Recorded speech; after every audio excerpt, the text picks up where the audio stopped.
evaluation of development practice, but also understand the politics of development objectives, the shaping of development agendas for all actors, both recipients and donors. This is where political economy becomes more than a tool of analysis, but also one of engagement. Once we know what actors and what interests are you use what strategies, how do we all become conscious, purposeful, individual and institutional actors that contribute to normative objectives, such as radical emission reductions? How can we therefore use this broadened PEA framework to study sustainability transitions? In fact, political economy of sustainability is even more challenging than political economy in general for a number of reasons. One more minute, that's fine. That's the target. First, it often requires large-scale and even global action as to address impacts of emission. Second, it exposes and confronts some of the most powerful actors ever, including the fossil fuel industry. And third, it needs alliances and engagement from large proportions of actors, as almost all currently benefit in some ways, for example, from fossil fuel energy. But there are also opportunities to build on. The appearance of PEA in development practice is in itself a breach of the anti-politics mindset of mainstream policy making.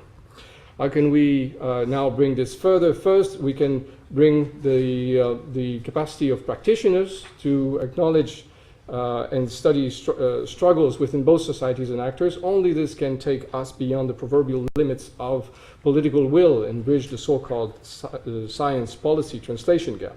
We can also nurture such an advance in policy analysis by making political economy an explicit object of knowledge and develop concrete policy support tools such as guidelines on how to map winners and losers, how to gain the support of ambivalent groups, mobilizing alliance and confronting obstruction.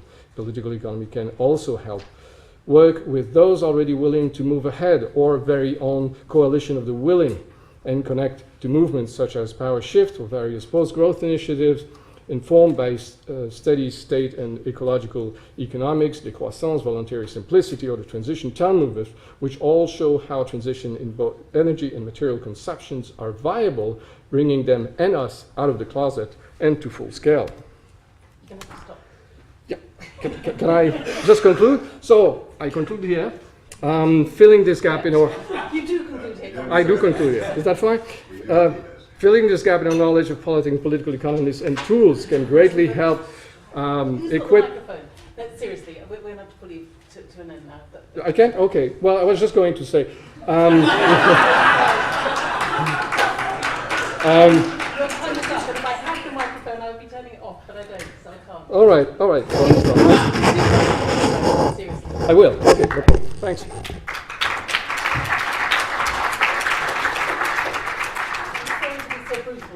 We have very limited time. So before we now move to Professor Wiseman, who's in Melbourne, while we get that line up, can I see if there are any questions to the speakers we've heard so far? And I can see a gentleman at the very back. I can't see what... Yes. Yes. A microphone, but okay. Yeah, Brian Davey, Cap and Share Campaign, Faster Climate Group. I just want to say something. It's my personal view, not necessarily other people. I think it would be very useful to abandon the idea that we live in a democracy, because it obscures the nature of power resources, power relationships in our society. When Gordon Brown was asked who was the most powerful person in the country when he was Chancellor, he didn't say Tony Blair. He said Lord Brown, who was at that time the chair of BP, who had a close relationship with the Cabinet Office. And the point about that is that we live in an asymmetric power situation where the people who are incredibly well-resourced, or like BP and their partners Goldman Sachs, where people who are incredibly well-connected, where people who are incredibly well-informed in the sense of insider information, not in the sense of information that we might think is important, who are incredibly well-promoted in the sense that they own the media or they own the public relations agencies, who are incredibly well hidden, who are incredibly well protected if in the sense that... If you could begin to wrap this into a question, that would be perfect. Yeah, well, the question is, why do we ignore these things and prattle around trying to convince MPs when the fact of the matter is we have to build a mass movement to actually protect people in the way which was suggested by building a package of measures in society. Thank you very much. Thank you. Perfect. Could I see someone just from the other side? Yeah, exactly. Yeah. Hello, John Barrett, University of Leeds. A question related to, or to question the notion that academics or, I suppose, policy-related research people are not necessarily providing the full picture and the information. I have a constant chat with someone I work with closely, Paul Eakins, who says on a 4-yearly cycle he's asked by the government to look at ecological taxation reform. The details are there, we know how it works, we know the benefits of it, we understand how it would be implemented, but they don't like the answer. So they ask him again on a 4-yearly cycle. So I'm wondering if it's not that we haven't provided the information, it's just that the answers are slightly inconvenient. Thank you very much. And is there one more? Are there any women? Yes, at the front row down here, please, in the green. Thank you. I think this is mainly for Jane. Are we supporting the neoliberal ethos by continually talking about carbon pricing? Good. Okay, let's have some answers. Okay, you want to go first. Yeah, on the first speaker, I agree with you. Politicians are less and less, national politicians are less and less powerful in a global economy. And they know that. Believe me, they know that. And they are struggling to find their role in that picture. But where I fundamentally disagree with you is that because they're less powerful, we should dismiss them. Actually, what we should be doing is working with them and, not quite cheerleading for them, but supporting them as much as we can, because I challenge you to find a way out of this which doesn't involve a democratic solution, which doesn't involve building political support for climate change. So I agree with your analysis, but I massively disagree with your prescription, actually. It's a fact of life, sorry. In terms of Paul Eakins' complaint, I'm really familiar with. I'm on those 4-year cycles as well, and it's very frustrating. But actually, what you're talking about is policy advice. And government does pick up these ideas and then put them away again because they're too difficult. They've done it with ecological taxation. They've done it with personal carbon trading. They did it with DEC and the big energy shift conversation. There are individual politicians, individual ministers supported by their departments who are willing to pick up these difficult issues and kind of have a look at them and then put them back in the cupboard because it's too difficult.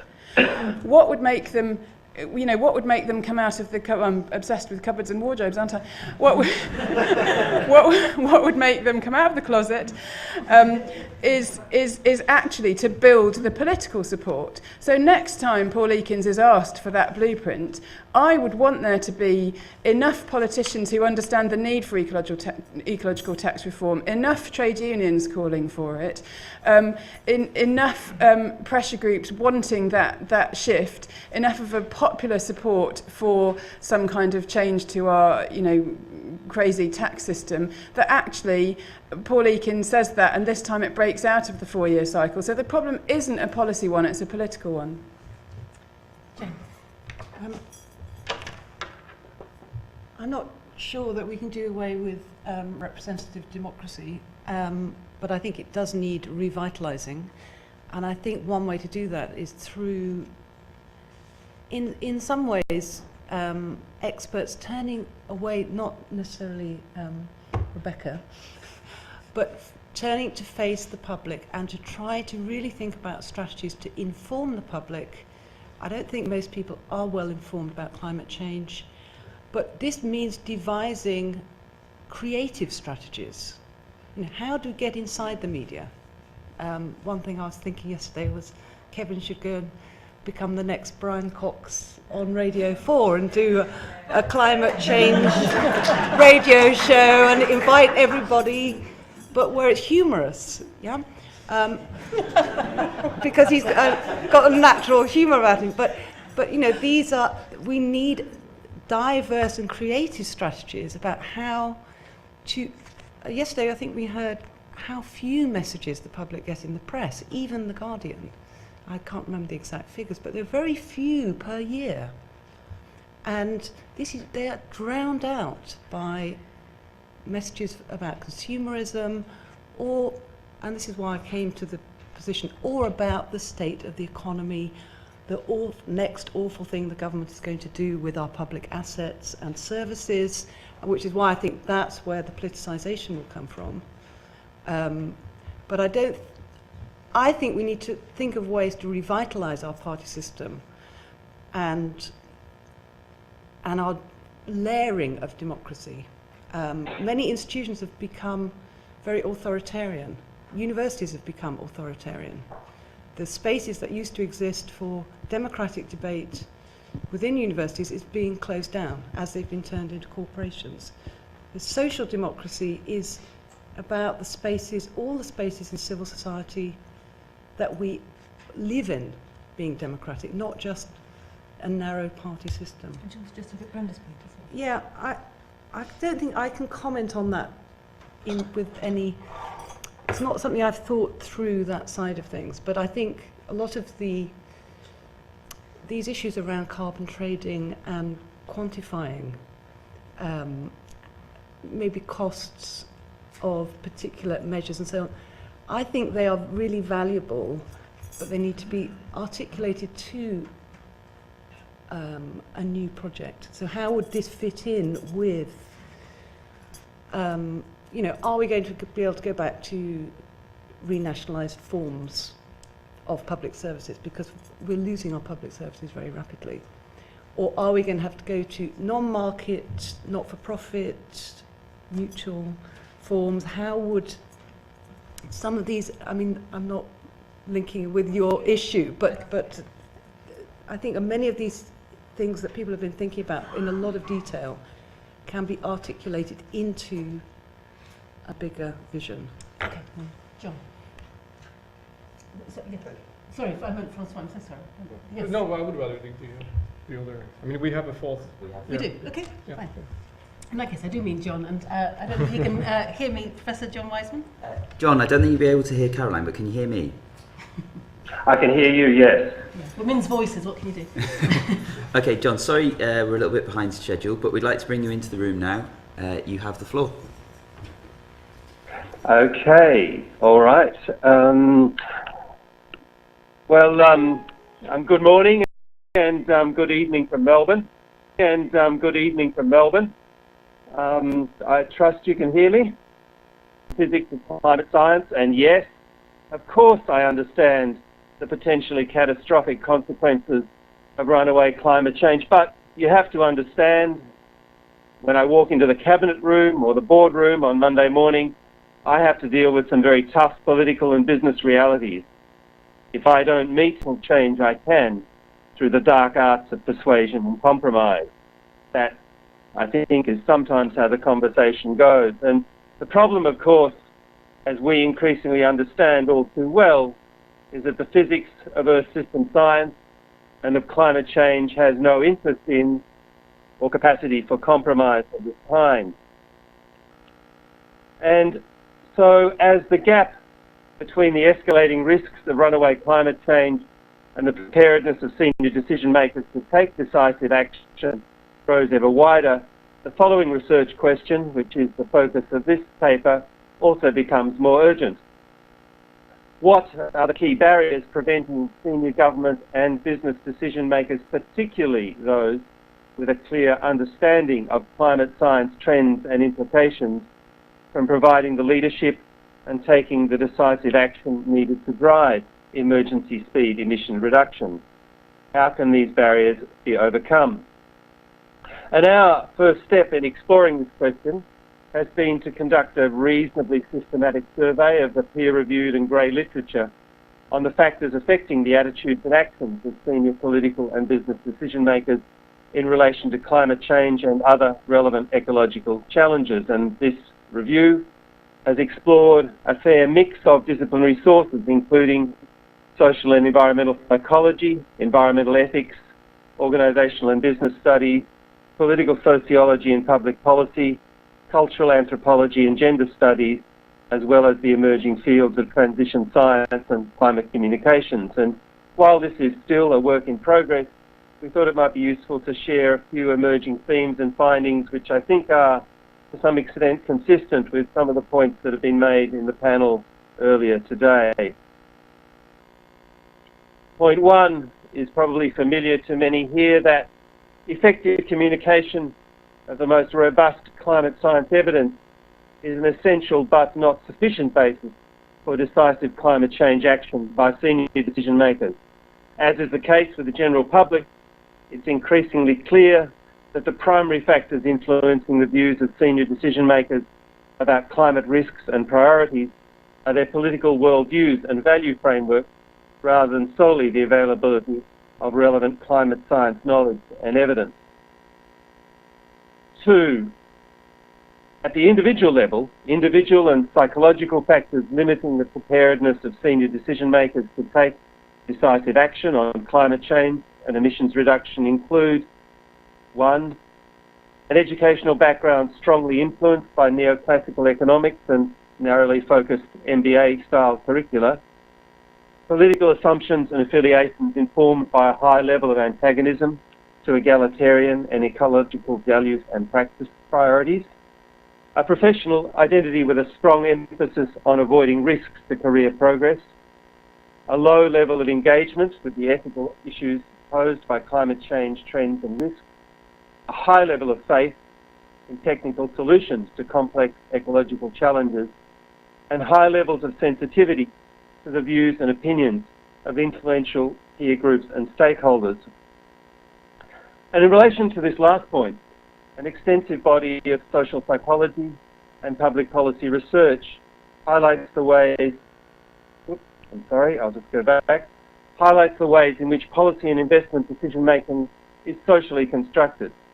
Decisions are often influenced as much by the perceptions of decision makers about the opinions of others in their decision-making reference group as they are by their own personal views about the weight of evidence. And there's considerable anecdotal evidence that many political and business leaders are reluctant to translate their personal climate concerns into policy and investment choices due to anxiety about the discrepancy between their personal beliefs and their perceptions of the beliefs and opinions of their peers.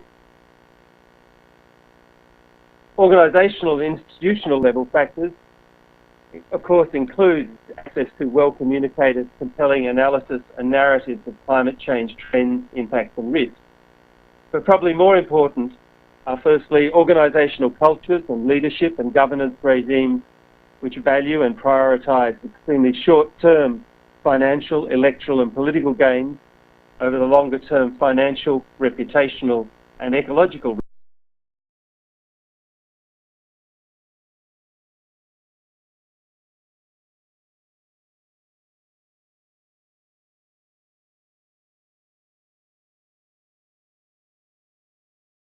Risks of failure to contribute to rapid emissions reductions, and a low level of organisational leadership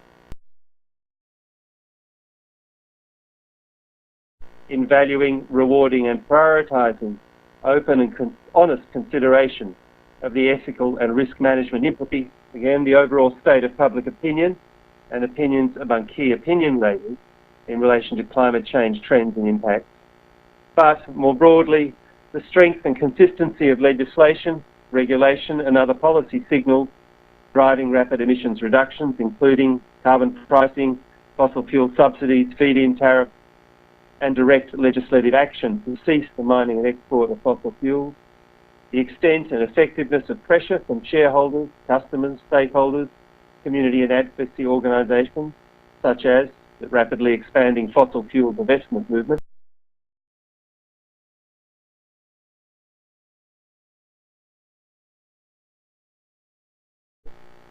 and the extent to which policy and institutional arrangements are in place which enable swift, game-changing decisions. Initial work-in-progress research on the factors most likely to strengthen the preparedness of government and business decision-makers to move out of the shadows and to firmly align their private and public views on climate change priority and action also leads to a strengthened emphasis on the importance of these four tasks, highlighting the critical ethical challenge which all of us face as citizens, as employees and as decision makers to address the full consequences of inaction on climate risks with honesty and courage, building organisational cultures and appointing organisational leaders who are genuinely committed to valuing and prioritising goals broader than the short-term maximisation of shareholder value and opinion polls, strong and consistent policy, legislative and regulatory signals, and strategically targeted political mobilisation,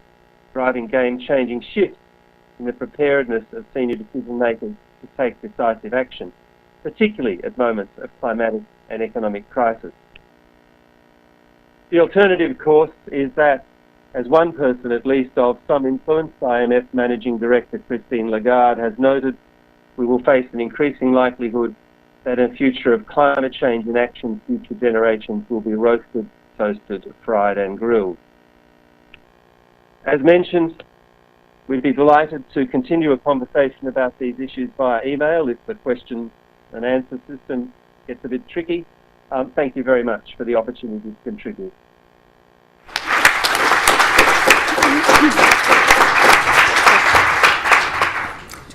Thank you so much, John. Can you hear me? Yes, but it's fairly a bit tricky, but I'll keep listening. Yep. Okay, well, thank you so much for that presentation. We've got a few moments for some questions which could either go to you, and also I want to bring Francois in here as well because he didn't get the opportunity for any questions earlier. So if there are questions in the floor, I will repeat them if you don't hear them. But there's a gentleman here to the right. This is Simon Pirani, Oxford Institute for Energy Studies. This is for Francois, perhaps also for Jane. Are you proposing that rather than IPAT, we should think about IPEPAT? In other words, impact is political economy, population affluence and technology, rather than just population affluence and technology, because I've been thinking for some time that political economy is what's missed out by IPAT, and that's what you seem to be suggesting when you were speaking. Okay, so it was a question for Francois, which we will hold for a moment, just to see if there are any more questions from the floor more generally. There's a gentleman with a check shirt. Mike Kaufman, Planet Hydrogen. Could I ask Melbourne if the Aboriginal people of Australia are being involved in thinking about climate change and what's to happen to their land? Did you hear that one, John? Not really, no. It was whether or not the Aboriginal people are being involved in the discussions about what happens to their future and to their land. If you can hold that one moment, I just want to see if there are any more questions. Are there any from some women? A woman anywhere? Sorry. Yes, in the second row. Thank you. Hi, it's a question primarily for Becky, but also for everyone. Becky, you gave us a really eloquent description of the challenge of moving from getting the instruction, build a low-carbon wardrobe, to actually supporting politicians in doing it. I wonder if you could comment on what you found most useful so far, and if there's any kind of things you'd really like to add that you think have been missed out. Thank you. Okay, so John, if I can come to you first, actually, because there was one very specific question for you, which was about the involvement of Aboriginal people in the discussions on their future, their land, their climate, and so on. Yes, I'll try to briefly comment on that. There's a long and important history of building alliances between people concerned about environmental issues and Indigenous people in Australia, and that continues to be crucial. It's probably also important to say that in respecting Indigenous views about how land is used, and there are important issues to be careful about in relation to thinking about mining and related issues. But the key answer to your question is yes, absolutely. There's a strong, I think, commitment in people working on climate issues to not just to engage with Indigenous people in relation to protest, but also to be really acutely aware of what we have to learn from Indigenous people in Australia about how to care for the land and how to address a whole range of climatic and environmental issues. So yes, there are important alliances, and yes, there's a great deal we have to learn from Indigenous people as well. Thank you so much. And then I'll go back to our panel. Francois, first of all, maybe on the other questions. Yeah, sure. I haven't envisaged really trying to put the political economy into the equation. I think it would be more useful probably to really understand how political economy actually pushes both the T and the A, the technology and the affluence, beyond the kind of threshold that they have been looked at now. I mean, now when we talk about technology, it's essentially as an opportunity to develop new types of technology, and we all know that this is going some path, somewhere in the right direction, but certainly not far enough. I mean, we've seen this a lot yesterday, and the literature as well covered this for well over a decade. The same with the affluence. We can change light bulbs, that's not going to change much. So we need the kind of reductions that go well beyond 50, 60, 70%. So it's more, political economy is more of a tool to understand the A and the T in the equation. Now, of course, the question is that politically realistic. Kevin asked the question rhetorically yesterday. No, of course it's not realistic, but as we've also seen, politics can change very quickly from the impossible to the inevitable. So that's where political economy can help. Thanks. Jane? Yeah, I have problems with this kind of formula actually, because it seems to me that they reduce a very complex social reality to and it's part of a kind of imposition of a scientific model on historical forms, and they don't fit. So I think actually maybe we need to throw those out for a bit, and people yesterday were talking about problems of imagination and so on, and actually start reading some literature that gives you insights and gives insight into how historical change occurs. Thanks. I mean, Caroline, I'd like to ask you maybe to respond to Kate's question about what's helpful, most helpful for politicians. But I think that what I've found really useful in this discussion is particularly John's idea that there are people out, there are influential people out there who do understand the science and have a real problem squeezing that into their day job. And I don't think it's any coincidence that politicians and leaders who are speaking up about climate change tend to do it at the end of their careers when they don't need to prove themselves anymore. So Mary Robinson, what she's doing now is fantastic. Obama's doing it in his second term. That's important. Retired military people from the Pentagon, they speak out about it once they're out of office. And that's great, and I really support them. But the thing is, the politicians I work with, they're the new ones. They're ambitious, they're clever, even when they've understood the science. They're nervous, and they don't want to upset the apple cart, and we need to support them. And, I am actually really frustrated by the dismissal of politicians in this. We need to build their confidence and not squash it. And all I would say is that, to be provocative for a moment, the academic establishment is no better. There's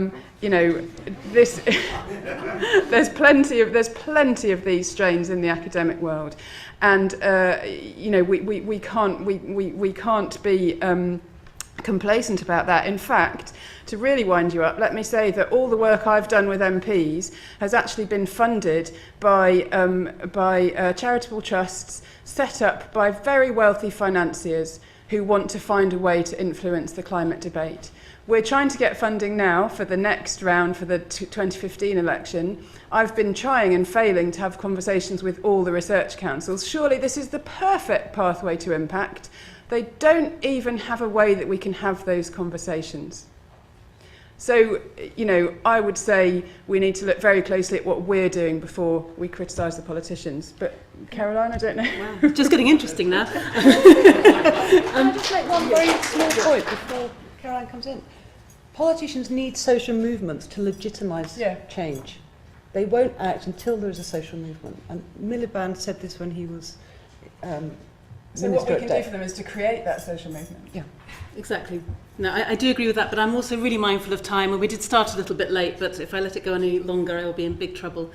We will return to the subject, I think, at the very end of the day, where there's an opportunity for a number of people to reflect, including myself, so I shall hold myself in reserve for that. But thank you so much to all of our speakers. Thank you so much to John, and apologies that we didn't get a chance for more questions, but thank you so much for your presentation from Melbourne, and thank you very much for the presentations on the platform.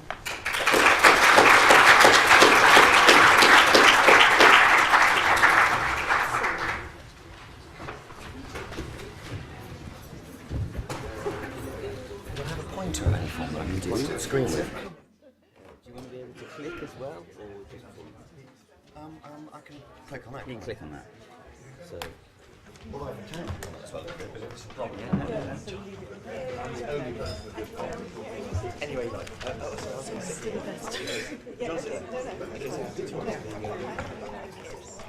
You're welcome to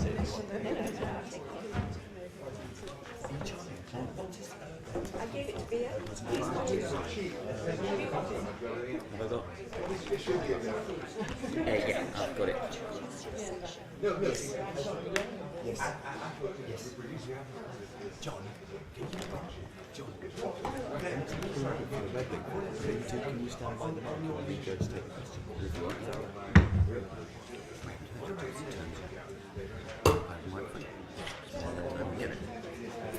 It's 10-minute rule, it's difficult. It's good that you I know. Okay. 2 seconds, I need to move board Brenda's. So we need Brenda. Okay, good morning everyone. My name's Charlie Wilson from the Tyndall Centre, and I'll be chairing the next 2 sessions, which are going to shift gear from the broader political and social questions that we've been discussing this morning and yesterday, and focusing very much on sort of practical ideas, experiences and solutions on the ground. So this first session will be focused more on the buildings context and all of the energy hungry services that we enjoy in buildings. And then the session after the coffee break will be focusing more on transportation and mobility. So this first panel, we've got Charlie Baker from Urbed. Urbed. I asked Urbanism, Environment and Design. That, yes, great. And Brenda Borman from Environmental Change Institute. And then we've got 2 folk dialing in via web link after these 2 speakers. So, Charlie, over to you. Right, okay, I'm going to go through this as quickly as I can. Whether I meet Andrew Sims's speed afterwards will be one for you to judge. Apologies for those from English is not a first language. You can beat me later. Because I've got so much to say and so little time to get it said in. Obviously, we know we live in a consumer society. This is trying to build a social movement, but from within the current constraints. We live in a consumer society, our politics is decided this way, but we know that politicians can get into trouble if they have to do things before they have a mandate to do it, other than privatisation of the health service. But the poll tax is a much more positive one, and when they tried to sell off the forests. So what we need to do is reverse that dynamic from the sugar boycotts through votes for women, the fall of the Berlin Wall. We know that there is a way of building a process of change that politicians then go, aha, and they feel their mandate strengthened and they can get on and do the job. And once they see the future, they'll move. And then I think that service providers will do the same as well. So we know from the divestment campaigns, the palm oil campaigns, that this stuff can move. Even Starbucks admitting that they might have to pay some tax. What that will hopefully do is also then give us the chance to put people in charge of weaning the economy off this endless growth thing. Thanks for Paul for the cartoon. I'm going to start with the home. I think it starts with us, and this is the easiest place to start. It's the bit where we feel strong, and therefore we think we can build strength from there. A quarter of the emissions come from our homes, and we live in the leakiest in Europe. So we've got to sort it out. We can learn from the Romans. Not many Hogarth illustrations in my average presentation, but decimation done properly. Take 1 in 10 of our homes and sort them out. That will then embed change and make it pick up a kind of momentum that hopefully means we can do this job properly. We've been doing a bit of it already. So we started on a house in Chorlton that everyone said you can't do one of them. They're impossible. So we did that one first. We then did some work for the Technology Strategy Board. We did 10 houses where everyone else did 1s and 2s. And we managed to make those work. We did a cocktail of different things to them so we could practice different technologies. And some of them worked, quite a lot of them didn't. Spot the one with the air source heat pump in it. But we ended up top of the class in the retrofits, and in fact we got 3 and 4 as well. Gary and Sharon compete with each other to see who can have the lowest emissions and then fly on holiday with the savings. But hey ho, their carbon budget must be just about all right. To do this, we've built ourselves an assessment tool so that we can do it properly, because central to this, some people have mentioned about giving consumers a bit more confidence. So we've built this tool where we can cost stuff up. We've called it a whole house assessment method because that's a wham.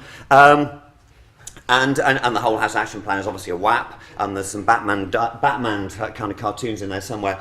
We cost up the measures that we do to people's properties, and then we tune them so that we can show them what carbon they're going to save on the basis of their bills, and then go through them all and work out what we can do. So we've done 11 already, we've got 13 on the books now, and we're trying to take people up that curve in the top right, where the bill savings that they make are going to be used to pay back the loans that we've lent them, and the bill savings cross over those loan payments. What's interesting is that quite a lot of people have elected to be slightly worse off in return for having a better home. One person's even gone from being a tenner a week worse off because she'd really like not to have as bad arthritis as she currently has. So there's quite a lot to this, but it's quite difficult to do. In fact, nigh on impossible currently. So these are what our assessments say we should do. Passive stack ventilation, sort out the air tightness, replace the windows, insulation under the floors, external wall insulation, more insulation in the roof, new boiler, better controls, low flow taps, and then some PV. And it's a relatively standard spec, so I've rattled through it at that speed. When you actually cost it out, though, it gets a bit more difficult. He couldn't get eco because he was a couple of square metres short of what Ofgem's lately said you had to do to get it. So you have to reduce the scope of works. He's only 3.5% short of his CO2 reduction target, but I'm still annoyed that I didn't get to that target. Although after this week, I know I've got to go back and redo the target because it's not 80% anymore, it's 95, I think. Which is really annoying, actually. I've got to rebuild all the spreadsheets. Anyway, and then this other house, is a lovely couple live in this one. They've been living in the house their entire married life, so they've never done anything to the house. An enormous tonnage of carbon to be saved on this house. Again, couldn't quite make it pay for itself, but 126 lifetime tons of CO2 off their house. They're getting a new bathroom in it while they wanted it because it was a good trigger point. This house was the surprise. I can get him to the 95% target, and he gets no eco at all because it's a 70s house. And it's only £3.40 a week worse off to do it, and I actually get him to the 95%. I nearly got him to zero carbon, but we didn't want to wind up the DNO by putting 5.3 kilowatts of PV on his roof.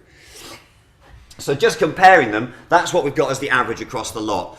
Naff all eco, it's not fit for purpose, this whole thing, so in a way, it's not green crap, it's just crap.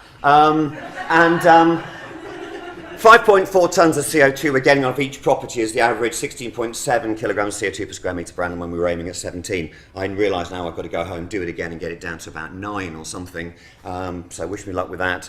But the point is, so then obviously that's how we do it. I thought I'd better then just counter all the arguments, then come back from people like Tyndall when I talk to them in conferences and they derail my perfectly honed arguments, which is that we can make this even more affordable as time goes by. So we've got people doing a pay-as-you-save model now. Okay, the free money did help, I'll accept that.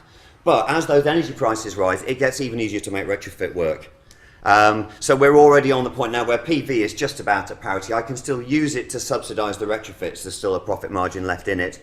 And we can even put it on east-west roofs, which used to get you drummed out the brownies if you said such things.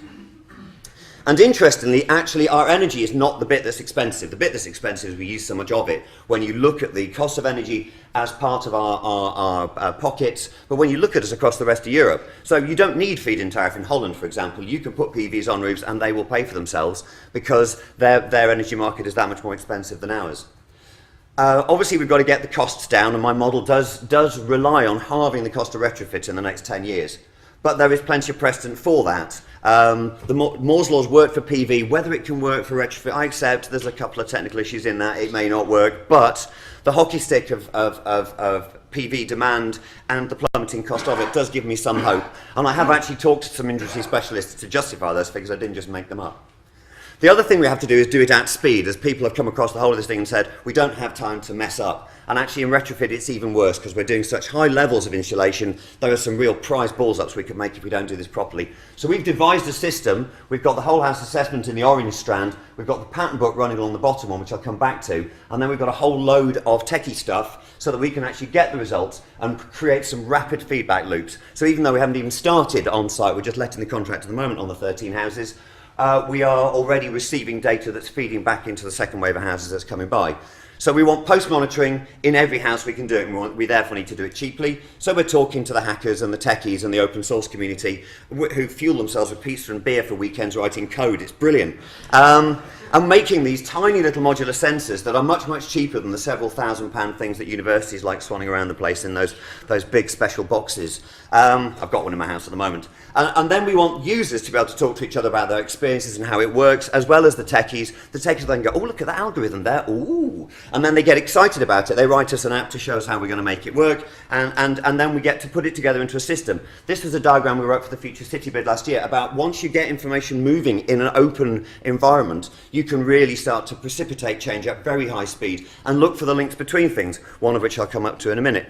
So this is our retrofit pattern book. Every single moment where a bit of one of our buildings joins another one, we devise a detail at each one of those nodes so that the next time we find a repeat of that condition, we've already got the detail drawn, and we're trying to devise a kind of reporting mechanism on it, TripAdvisor, so that as we get to use these, people rate the details and then we'll know it's a good one and we'll get the Microsoft certification. So what we'll do is we'll reduce the upfront cost very rapidly because people will be able to predict the details more rapidly.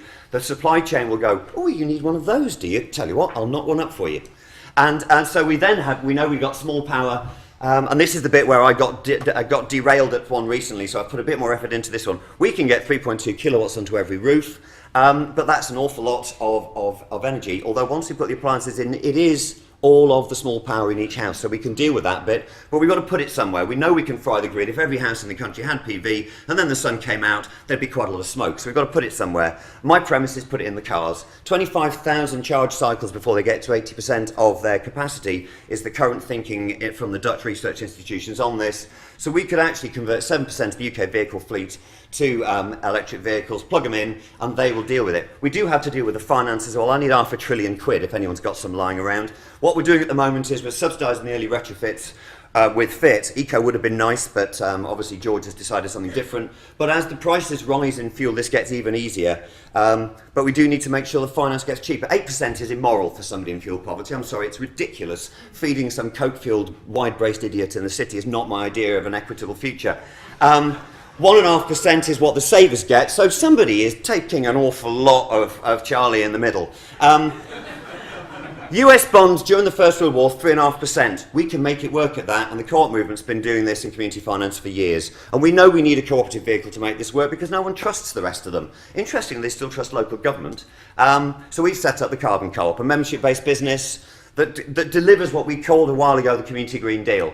And this takes all of this bunch of people and fashions them into something that creates a conduit to expertise, supports people through the process, doing workshops, taking our big red bus around and showing people how it's done, getting the supply chain moving so that we can take people through this journey. You have to go to our website to see this one, and I've been flashed. So that we end up making ordinary consumers into enlightened ones very rapidly, and we put them at the beginning of that curve. We're dealing with the pioneers this week and embedding change because we can do leadership. That's how big our economy is by scale. That's how big it is by our emissions. That's how big it is by population, and that's how big by action that we're doing. So we need to do some more of these. Thank you.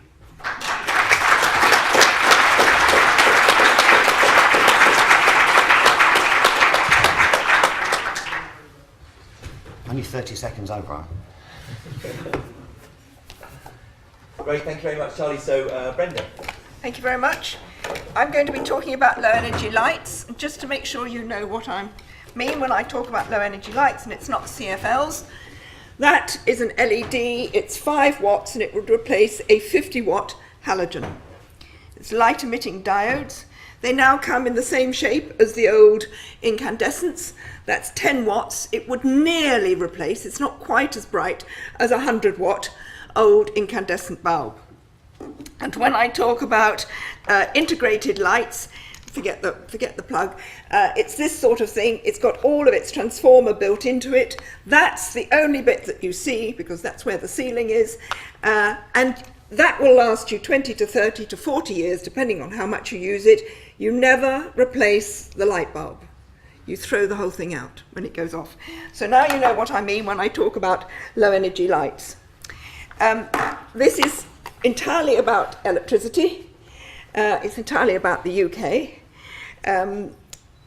I think it's so different from nearly everybody else's. It's about the effectiveness, A, of policy, and B, of small actions. This is the thesis behind the title. Peak electricity demand determines the size of our electricity supply system. All of the pylons, the number of generating stations, everything is defined by peak electricity. Peak electricity in this year will happen at about this time next week. It's usually around December the 18th. It's usually about 5 or 6 o'clock in the afternoon. It's a combination very strongly of lighting and cooking, and it's lighting because it's short days, long evenings. The gap, as normally measured, is half an hour. Peak is half an hour. When people talk, as we see a lot in the papers, about a gap occurring, don't think it's really big. It is a few minutes of one day, and it will be a certain amount of power reduction for a few people. You might just see a voltage reduction. Some very unlucky people might just, if the gap gets really big between what we supply and what we demand, it might be a few people being turned off their electricity supply for a few moments. The gap is never, ever, everybody for very long, ever. We know that lighting is a large part of peak. We know that peak electricity demand is dropping. I'll give you the statistics behind this. The jump that I'm making, and which is really difficult to substantiate because we know so very little about peak electricity demand in reality, is that it is dropping because of lighting. That's my jump. We also know that lighting is becoming more energy efficient. We know that electricity use, particularly in the home, for lighting is dropping. We know that lighting is becoming more energy efficient. I've shown you 3 examples, and those will continue to be an ever higher proportion of the market. McKinsey think that worldwide, new sales of light bulbs will be 45% LEDs in a couple of years' time.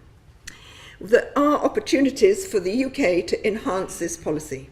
So that's why I'm saying that as more low energy lights are installed, which they will be anyway and we could do faster, there is less need for new generating capacity, there is less risk of a gap.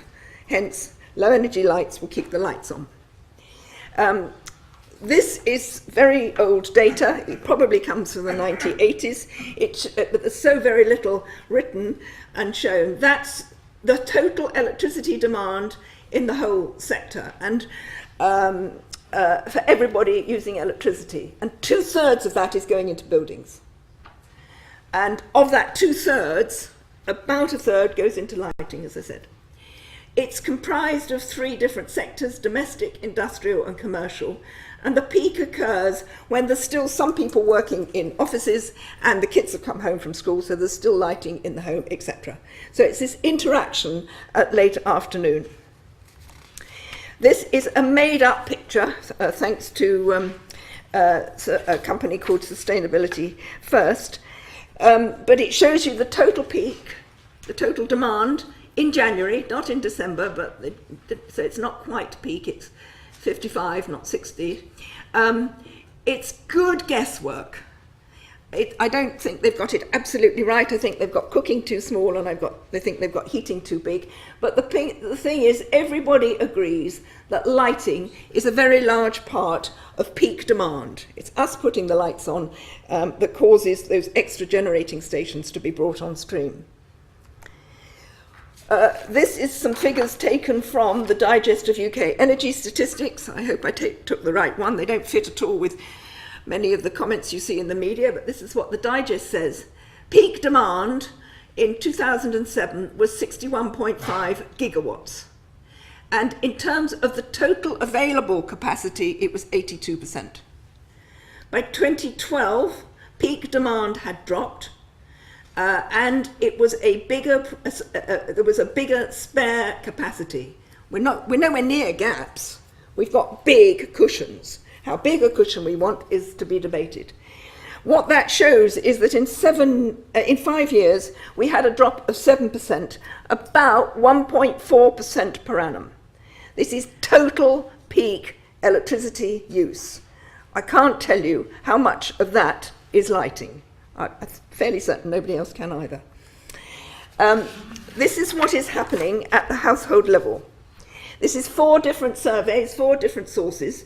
But what you can see, everybody agrees, is that at the household level, the amount of electricity over the whole year in use for lighting is going down. That was a 30% reduction in 15 years, which is 1.7% per annum at the household level, despite the fact that every household, on average, has more fittings. The energy efficiency is actually showing. If you take into account the fact that we've got more households, then the total residential lighting demand between 1998 and 2012, it's a long time scale, has dropped 24% in 14 years. That's partly technology and it's largely policy. So we're getting this we're getting a clear statement. Peak demand is dropping 1.4%, all uses. Residential is dropping 1.7% across the whole year. And what I'm saying is those are both the same thing. Different numbers, but quite different. So that as energy efficient lighting comes into the housing sector and into offices, there's a lot of lighting in non-domestic, then peak demand will follow. I think tempted to say as day follows night. This is the policy summary. The first label was introduced in 1999, and all of this policy is led by Brussels. We've had a phase out of the different incandescents, as I'm sure you're all aware. First, those above 100 watts, those above 60, those above 40. And basically, all incandescents should now be unavailable in the shops. There's just one tiny loophole, which is on the label, it's the standard A to G. So now we can only buy A, Bs or Cs. We're doing with lighting what we've done so successfully with the cold appliances. Now the UK, to give it its due, decided to do the phase out more rapidly. It was based on a voluntary agreement with the manufacturers and retailers in this country, and was very successful at enhancing the rate at which we changed our light bulbs. The expectation is that even the Cs will disappear, in theory, by September 2016. We know that the manufacturers are worried about that, so it's a date that might wobble. I can't do it in 2 minutes. I'll try. This is from the NG, is the National Grid, and they have done some scenarios for the future. And what they show is that they expect the number of light bulbs in the stock to continue to rise, and that we've got rid of the incandescents, we're gradually getting rid of the CFLs, we may well get rid of the halogens fairly shortly, and we're going to be 100% LEDs, certainly from 2030.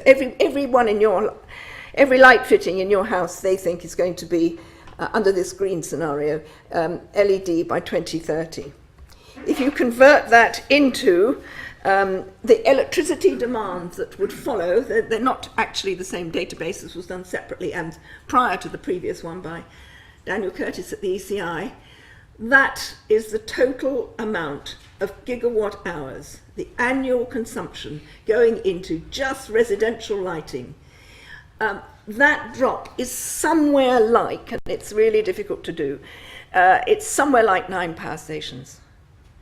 That is what we are doing. We are reducing the need for new power stations or for generating capacity through what we're doing individually in our own homes, thanks to policy over the light fittings.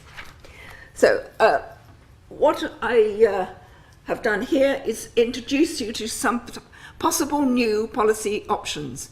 And many of these will be considered next year in Brussels as a sort of review. At an EU level, there is a desperate need to improve, if not actually introduce, test standards for LEDs. At the moment, the technology is going faster than the test standards can keep up, and that does mean that occasionally some of us are buying the wrong ones. I'm not going to look at Carly. We don't yet have a way of labelling the luminaire where the light is integrated, the one that I showed you at the beginning. So we're getting better at the light bulbs, but not yet when it's fitted into the light as a whole. We should be phasing out halogens, and it's perfectly possible to replace them, as I've shown, with excellent LEDs, but it's not yet policy. In the UK, we could be more specific. it is still possible, unfortunately, to buy incandescents. Some people think that's a fun thing to do, but it's very sad. We should be enforcing them.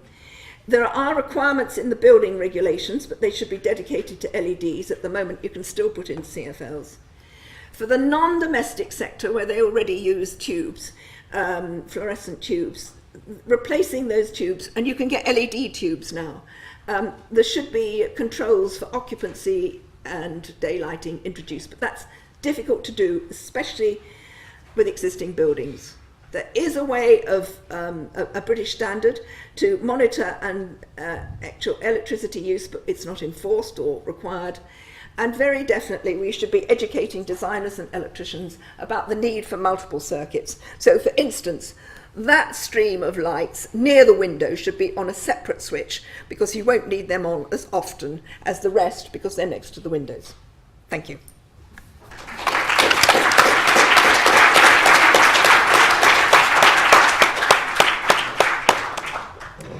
Okay, great. Many thanks, Brenda. So just while John sets up the first web link, which will be with Dan Staniaszek from the Buildings Performance Institute, does anyone have any burning questions or comments for Brenda or Charlie? Yes, there's a gentleman here on the edge of the aisle. Hello, I'm James Mackay from the University of Leeds. As a radical option, why not enforce a curfew, a blackout curfew on the whole nation, so that... Curfew on what? On the whole nation, so that when it's night time, we just go to bed like we did in the Middle Ages. Does anyone have any comments on this theme? Yes, the gentleman just behind you there. Thank you, Brenda. That was a really inspiring talk. I personally use an induction hob for cooking. Is there a risk if we switch to that from gas that will increase the peak demand? Yes. We'll take one more. There's a lady in the middle there. Yeah, at the back. My name is Baimi. I'm from the University of Manchester. Now, this is more of a comment. Any radical or any modification that will lead to reducing emissions will involve a technology. And once a technology is involved, a rebound effect will definitely set in. Now take, for example, renewable energy. The sun cannot be used directly. You need a solar collector or a wind turbine to produce power or heat from these energy sources. Now, if more people embrace renewable energy, that means more solar collectors will need to be made and more wind turbines will need to be created. Now, creating these wind turbines involve indirectly the use of fossil fuels or naturally occurring substances. So I think if we do not realize this rebound effect, we are just shifting the problem, and in years to come there will be a different problem with materials and resources. Thank you. Thank you. There was just one, there was another lady near there who had their hand up. Just a quick comment from you and then we'll... Hi, Alice from Zero Carbon Britain at CAT. It was a sort of an extension of this gentleman's question, actually. What happens if we presume in the future that we go all out to tackle this problem? And so if we presume what? If we presume that we're going all out to tackle this problem of climate change, and there are some really obvious solutions, part of which is electrifying a bunch of systems that we run on. What happens, for example, when we introduce vast amounts of electric cars into the system, when we electrify our rail systems, and also what happens when we introduce vast amounts of renewables onto the grid? So then we've got varying supply as well as varying demand. I'm going to talk about this a little bit in the future, but I think that actually as we move into that future, then lighting does actually play a smaller part in that. So it's important at the moment, and I'm not downplaying that effort, but I think that there are bigger challenges ahead for us. Okay, thank you. We'll just take very brief comments from the panelists. We had a question on curfews, a question on the material and energy intensive production of renewables and so forth, a question on massive electrification and its consequences, and gas cooking. Gas cooking, yes. Right. I'm not really going to answer the curfew question. Just to give you a simple example, we had this problem within many of the university buildings that at the moment PhD students require access to their laboratories 24 hours a day, they say, so we can't even do it within our buildings. The gas and cooking, there is no doubt that moving to an induction hob and electric cooking is potentially going to increase peak. But if you know that this is a problem, if you know that December the 18th, etc., is going to be risky, well, cook the stew the night before or do it in the morning. As long as we have advance notice, we can avoid the problem. But for goodness sake, please try to avoid turning it on at 6 o'clock. And if you can go around your house turning everything off, good.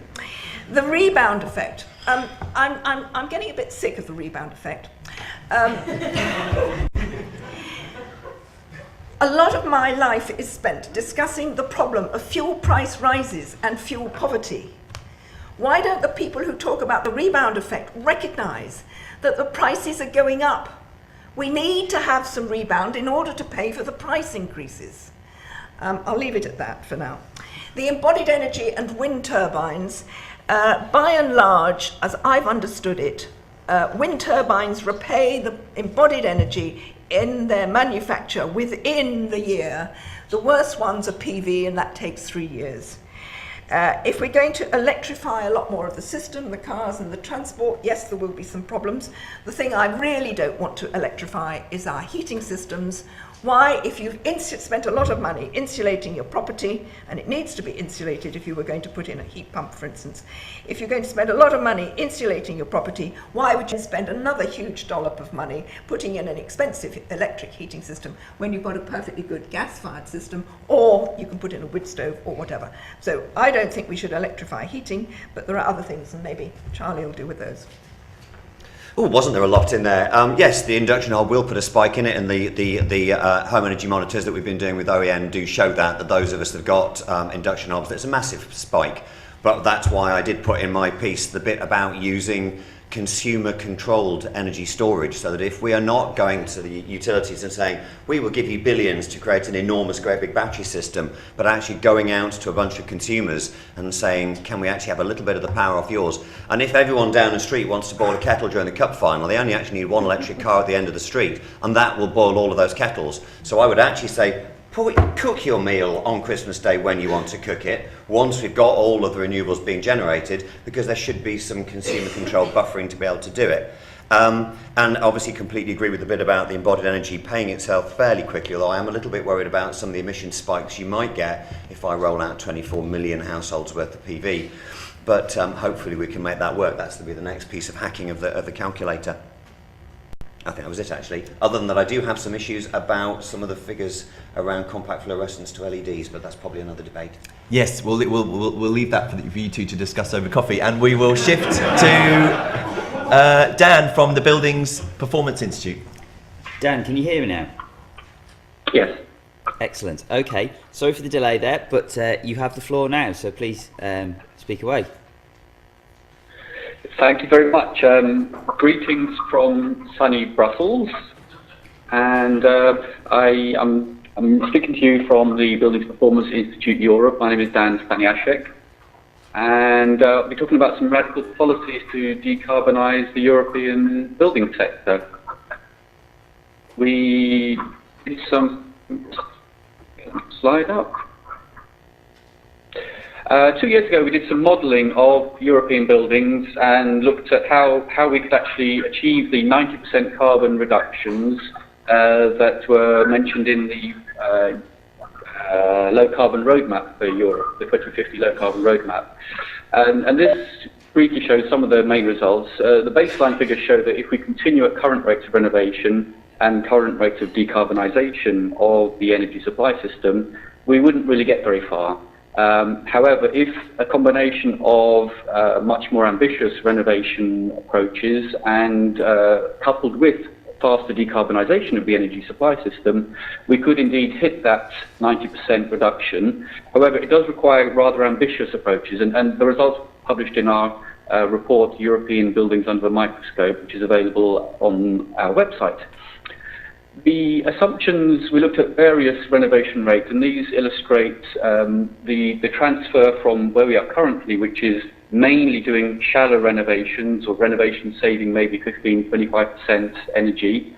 And in the top curve, we can see that over time, that only gradually shifts towards deeper renovations.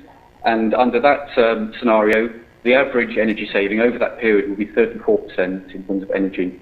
There's an intermediate path where we shift towards like intermediate energy savings or moderate savings around about 50%.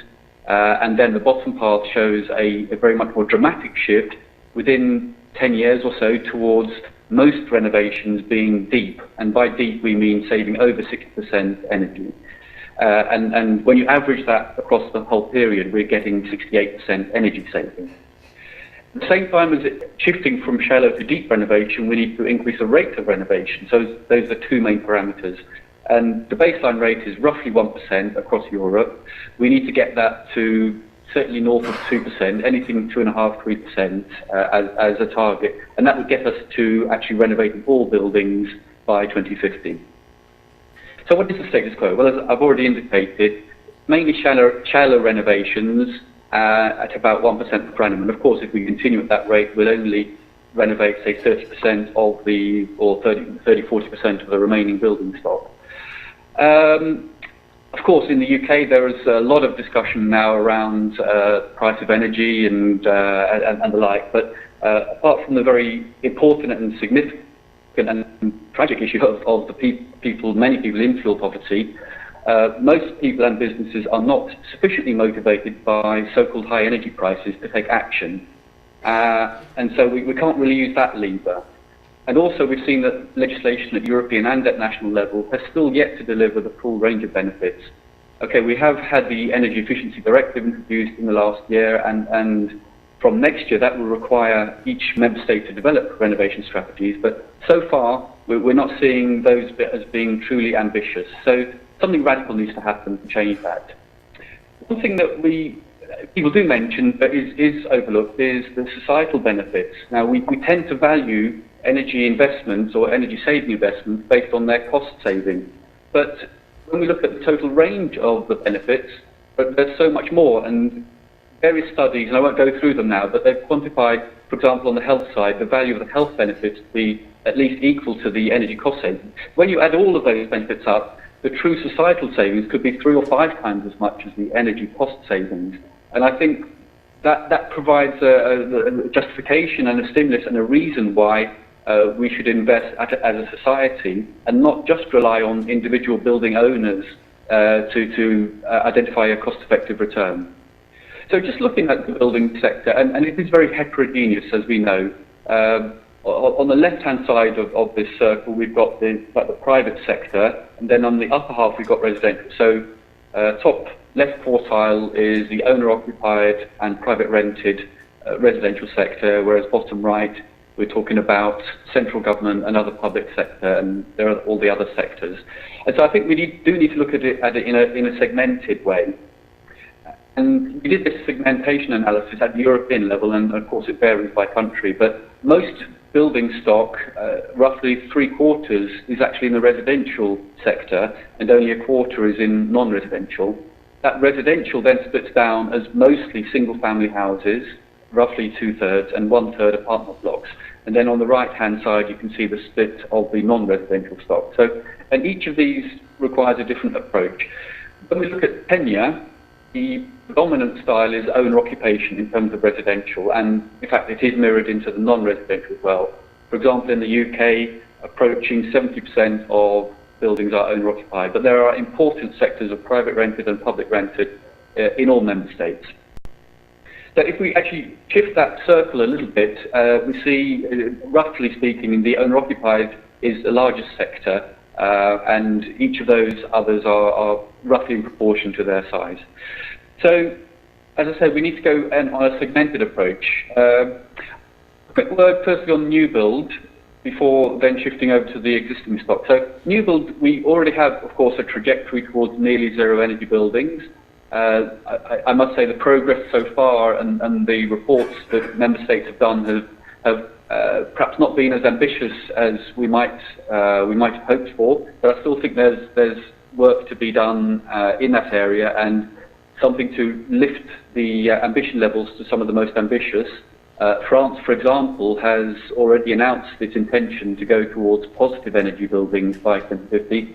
These are, of course, our buildings that produce more energy than they consume. And we believe in terms of tackling the new build sector, we need to enshrine this achievement of going beyond nearly zero So in the next recast of the Energy Performance of Buildings Directive, we actually have positive energy as the norm for all new builds.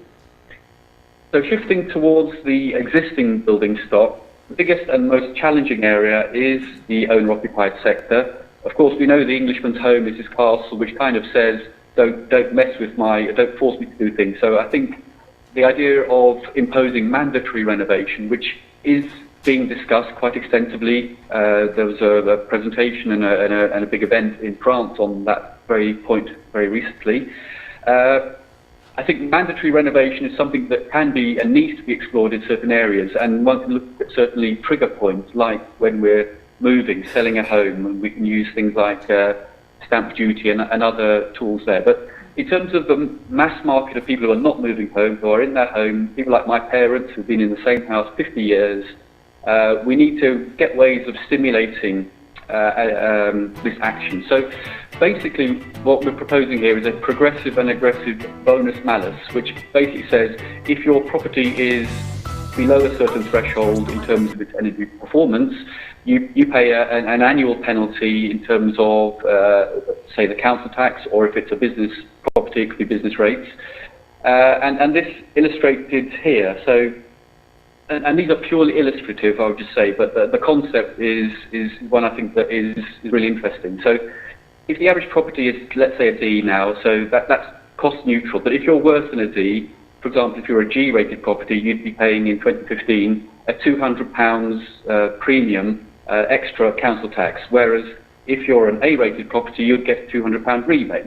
And you can see that over time, annually, that shifts. So taking, for example, the C band, you would start having 3 years of getting a £50 rebate, but then in the next 4 years, there would be cost neutral.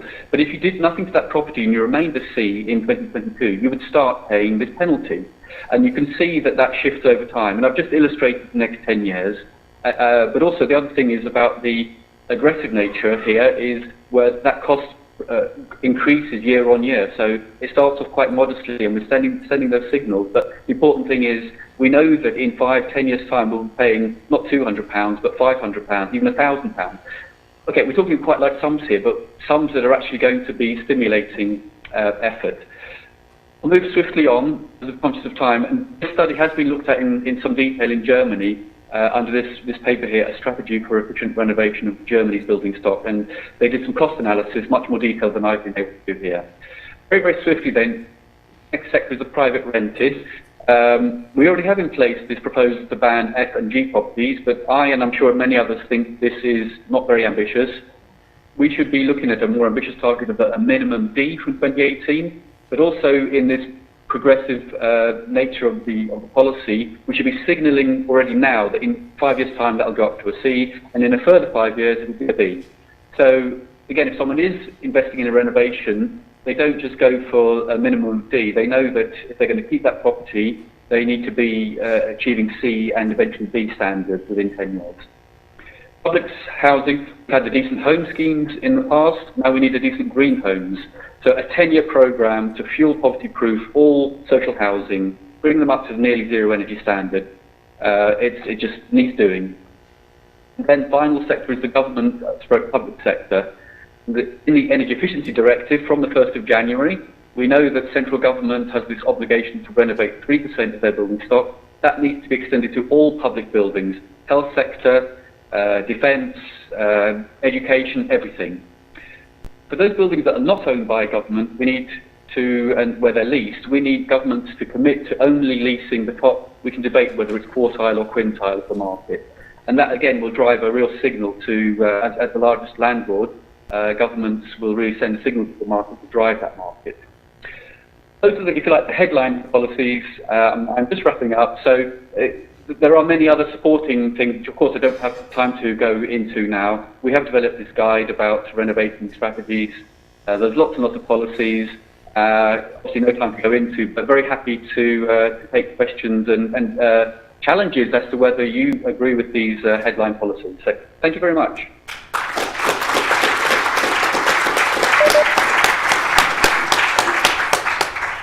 Okay, great. While we've got him on the web link, do we have any specific questions or comments for Dan? Yes, gentleman there.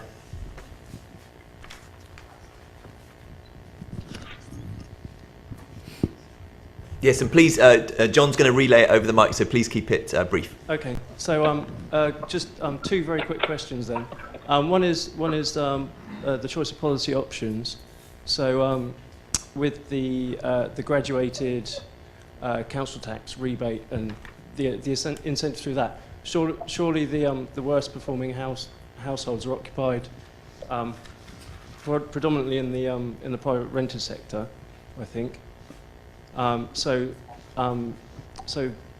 just thinking about the social issues of that, that households already likely to be in fuel poverty are going to be hit again.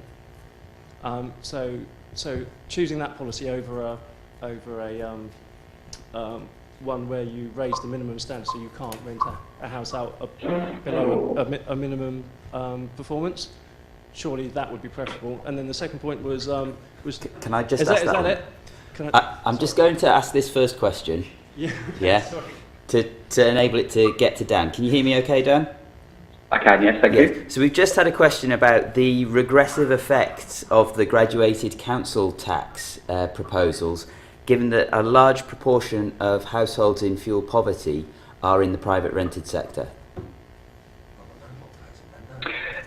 Yes, of course, that is a real significant issue, and I'm very conscious I haven't addressed that fully. There does need to be a safety net. There does need to be ways where the investments can be recouped in a way that is acceptable. Of course, we have the Green Deal that is there to finance measures with no upfront costs. But equally, I think it is important that private rented tenants, particularly those on low income or in fuel poverty, are addressed through the social network. I don't have all the answers. It is a very, very, it's a vital element to the whole scheme that is addressed adequately. I'm sure there are people who are better placed to address those issues. Council tax benefit.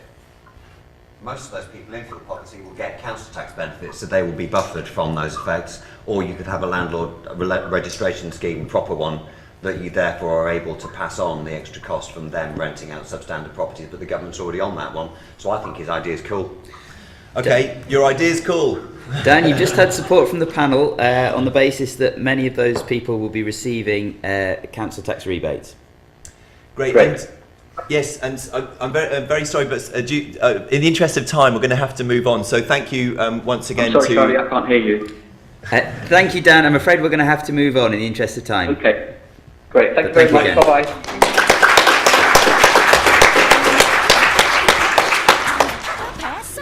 So is the next speaker.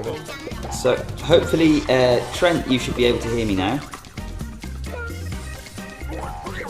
I don't know, while we're just flipping over the web link, if it takes a minute or so, are there any other broader questions or comments for the panel? Yes, gentlemen at the very front. We'll have a bit of time at the end for other questions. Android, iPhone and iPad. Thanks, Roger Martin. I've had a long beef against the idea of heating buildings rather than heating bodies. It seems to me that if you can get people living perfectly comfortably in absolute zero in outer space or in tents in the Antarctic with the right clothing technology, you'll heat the only air of which you have any interest, namely the millimetre in contact with your skin. And it shouldn't be a winter fuel allowance, which I've been giving to my charity for the last 15 years. It ought to be a winter clothing allowance, which I spent it on initially and now do not heat my house and have wear a lot of warm clothes in winter and look forward to spring. Thank you. Can I strike a compromise between that one while he's still switching over then? Yes. Well, in that we've been looking with the people doing our open source monitors at Wi-Fi controlled TRVs, so that you would be able to do a compromise between just warming yourself and just warm the room that you're in. But actually, as we move further up on our insulation levels, the time lag for the decline in temperature in your house gets much, much slower anyway, so it does become less of an issue once we've super insulated the buildings. Okay. I'm sorry, I object very strongly to that question. I think it assumes that pensioners, of which we're both in that category, don't know how to dress. Okay. So we will very possibly come back to this after this next talk from Trent Hawkins from Australia from the Beyond Zero Emissions Inc. Trent, can you hear us okay? Yes. Excellent. Well, we can see your video and we can see your presentation. So if you'd like to commence, then away you go. The floor is yours. Great. Well, thank you. Very grateful for the opportunity to present at this important conference. My name is Brent Hawkins, Project Director of the Zero Carbon Australia Buildings Plan at Beyond Zero Emissions here in Australia. I'm going to be talking about this report that we've just released in August, which is a plan to decarbonise Australia's buildings in 10 years, existing buildings. The Zero Carbon Australia project is a project in conjunction with the University of Melbourne Energy Institute and Beyond Zero Emissions, and Beyond Zero Emissions is a climate change solutions think tank. There's a number of reports that form the foundation of this project that look at decarbonising each sector of our economy and the feasibility of that in 10 years. In 2010, we released the groundbreaking report, the Stationary Energy Plan, that found that we could get 100% renewable energy in 10 years. And we've now followed that up with the Buildings Plan. We've released a high-speed rail plan for Australia in the last couple of weeks, and early next year we'll be releasing the Land Use Plan. I believe there's a poster at this conference as well of the Land Use Plan. And in future, other reports will be coming as well. Borrowing from some of the work of the Tyndall Centre, we're looking at carbon budgets in order to avoid 2 degrees of warming. They suggest that global emissions will peak within the next 5 to 10 years. And therefore, we need a rapid response, and we're looking towards energy efficiency technologies and building retrofits as a first measure to phase out, as large-scale renewable energy will take some years to plan and build. So, Zero Carbon Australia Buildings Plan, we were able to re-engineer the entire building sector in Australia on a shoestring budget. It was actually a very large crowdsourcing project that drew on over 100 volunteers, many engineers, architects, building designers, experts in the fields, students, etc. And even also, we got over 30 companies providing in-kind contributions, modelling, analysis, data, etc. And really the culmination of that is we did the modelling, research and analysis into retrofitting existing buildings for zero emissions, and we've created from that one viable pathway using widely applicable measures that could be rolled out in a national strategy. Looking at the key findings of this report, and that's a cover of that's the copy of the report. You can actually download that from our website. The key findings of the report, one is that the full retrofit plan achieved a 53% reduction in Australia's residential use in 10 years, a 44% reduction in non-residential energy use. We did detailed analysis looking at rooftop solar resource and found that there was 33,000 megawatts of rooftop solar photovoltaic capacity, and that compares to about 3,000 megawatts of rooftop solar in Australia today. And finally, the amount that we'd need to spend to do the buildings plan would be equivalent to how much we would otherwise spend over the next 30 years in electric and gas bills. One of the key outcomes of our plan is actually energy freedom for households and businesses. And to achieve that, we have a 4-step plan. First is to retrofit the building envelope to improve the thermal performance of that. 2, the installation and use of efficient electric appliances. 3, using rooftop solar photovoltaic. And 4, getting off fossil gas. It's the case here in Australia, particularly I guess it's also quite common in the rest of the world, to look at fossil gas as a low emission fuel and a transitionary measure. Well, we're quite distinct from those other proposals in that we suggest we can immediately get off fossil gas. And that's for a number of reasons, the most obvious one being that in order to get to zero emissions we can't use gas, natural gas or methane, and so that's a pretty big important factor here, but also a number of studies are now coming out showing that when you take into account the production and transportation emissions, the leakages that occur through that process of particularly unconventional gas, that the total life cycle emissions are on par with coal-fired power. And in addition, there's a number of environmental impacts and damages that are experienced by unconventional onshore gas exploration and development. And you've probably seen in the news this week, unfortunately the Abbott government has approved the dredging of parts of near the Great Barrier Reef, and that's a big disaster on the way.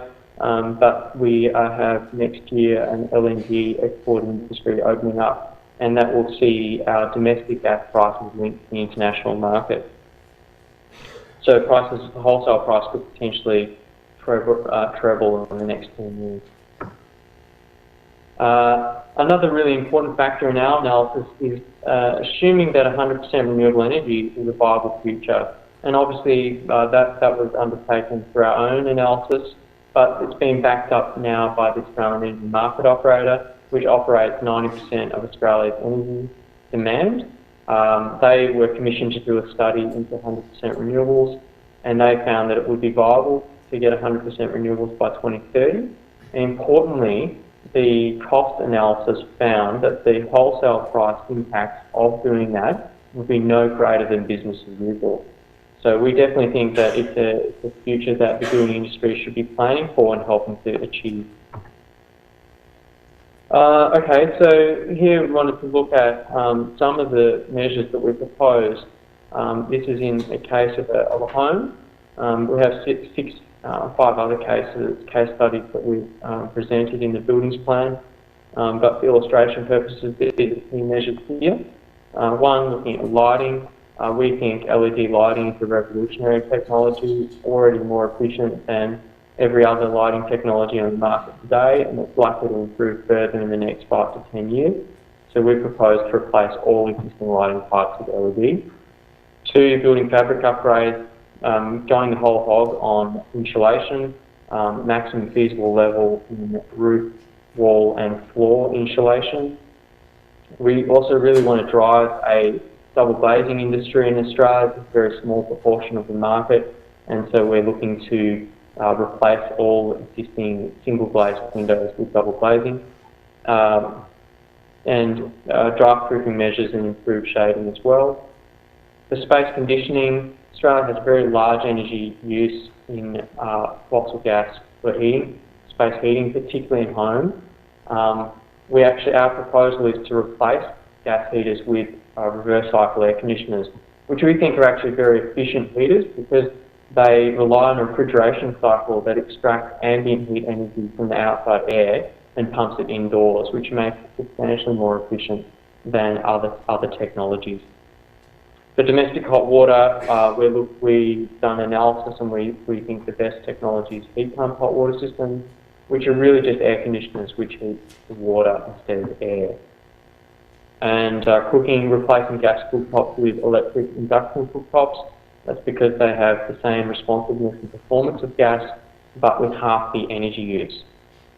Energy monitoring is a really key area, providing real-time feedback to households and businesses to be able to see the impact of reducing, turning on and off appliances and direct use of different equipment. So looking at in-home displays coupled with smart meters for that in homes. And finally, in appliances, we modelled a scenario whereby new purchases on the market had to meet the best performing available appliance today. We, as I said, did extensive analysis on solar rooftop PV and using LiDAR technology. We actually took a study here in Victoria, and that involved aerial laser technology mapping out roof structures and nearby buildings and other things that could shade the roofs, and calculated the rooftop solar potential. And that meant that coming out of that, there was something like 31,000 megawatts of rooftop solar capacity for homes, which generates 45 terawatt hours of electricity per annum. And that actually is equivalent to 3 to 4 large power stations, coal-fired power stations, which is a very large contribution to our energy needs. And importantly, that what I'll go into later is that actually that amount of energy is on par with the overall demand of the sector. So bringing all that together under one picture, here is an example house in Melbourne, which has 206 megajoules of energy use per day in gas and electricity. By doing all these measures, the lighting, the building fabric upgrades, space conditioning, hot water, cooking and appliances, we achieved a 75% reduction in this house's energy use. However, when we add on top of that the solar PV, we actually generate more power on average per annum than we consume. So what we like to say is actually the combination of that retrofit measure, the retrofits, the removal of fossil gas and the addition of solar delivers for this household energy freedom and real control over their energy use. Taking a national picture across all building types, we started out in homes with 386 petajoules of energy use. After retrofitting, we got that down to 179 petajoules. But we only need to actually deliver 161 petajoules of energy from the electricity grid. However, the solar PV actually produces on average over a year, 56. So we can more or less take homes out of the equation. For commercial buildings, which I haven't had time to go into here, but there's more on that in our report, we got the energy use down from 175 petajoules to 98 and delivered 13 petajoules per annum in solar PV. From a point of view of economic benefits, across all the scenarios we modelled, the total amount of expenditure on a net present cost basis over 30 years was equivalent or less than what we spend on a business as usual. The full residential retrofit plan leads to a $40 billion savings. Could I ask you that you wrap up, please, Trent? A really key measure here is we no longer have to pay for redundant fuel energy source in the form of gas. So we don't have any more gas bills. We can rip out the gas meters and only have to pay one bill. Trent, could I ask if could you wrap up, please, with your final point? Okay. Then also lower electricity bill as well, and I'll finish through just quickly. That shows the $40 billion saving. Worst case costs have to do everything be $45,000, but that's very rare. In most cases there'll be some insulation, etc. Non-residential economic comparisons very similar across all cases that I mentioned. And just to wrap up, as I was saying, we think it's doable. We're certainly looking for individuals to implement the measures that are within their means, but we really need to see government step up to the plate to introduce policy and support mechanisms to make it achievable. We need a really serious response to climate change that goes street by street, house by house, building by building, and fixes them to meet the challenges of tomorrow. This plan delivers a 15% emission saving across Australia within 10 years. Thank you very much. Thank you.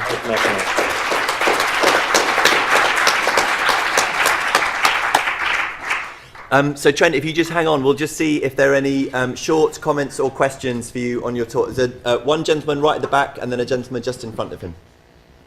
Thanks for the presentation. Quick question. With the political change in Australia, is it going to affect reduction ambitions in your work and in your understanding? Thank you.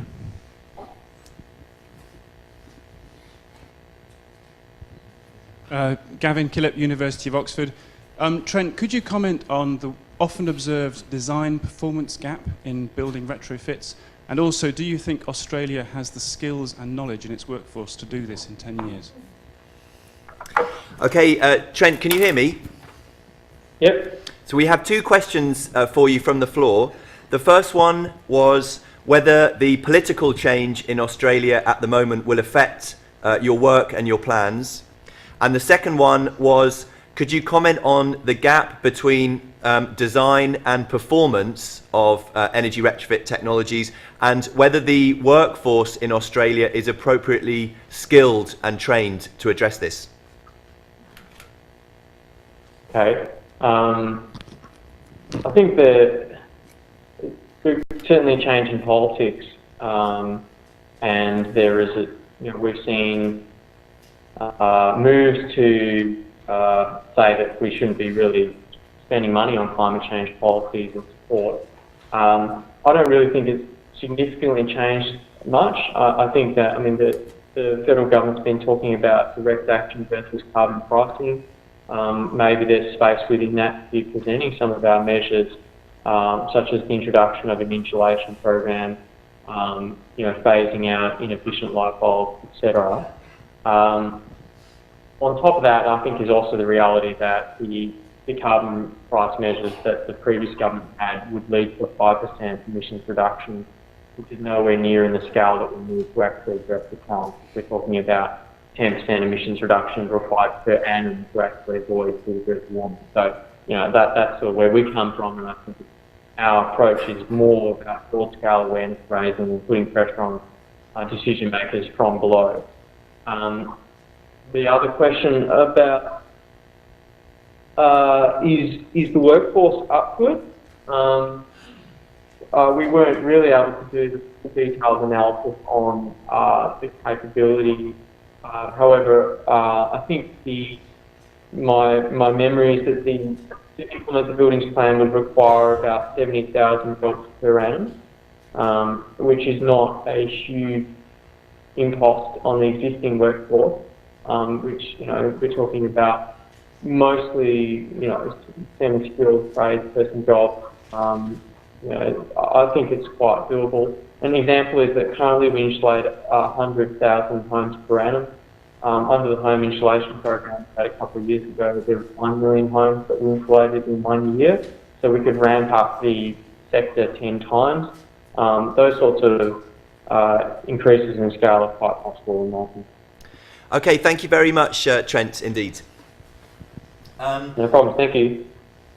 Okay, so I'm very sorry, but we're running 10 minutes over, and so we're going to move now to the coffee break. But I do really encourage you to come up and talk to Charlie or Brenda, or grab them over the coffee break, verbally speaking.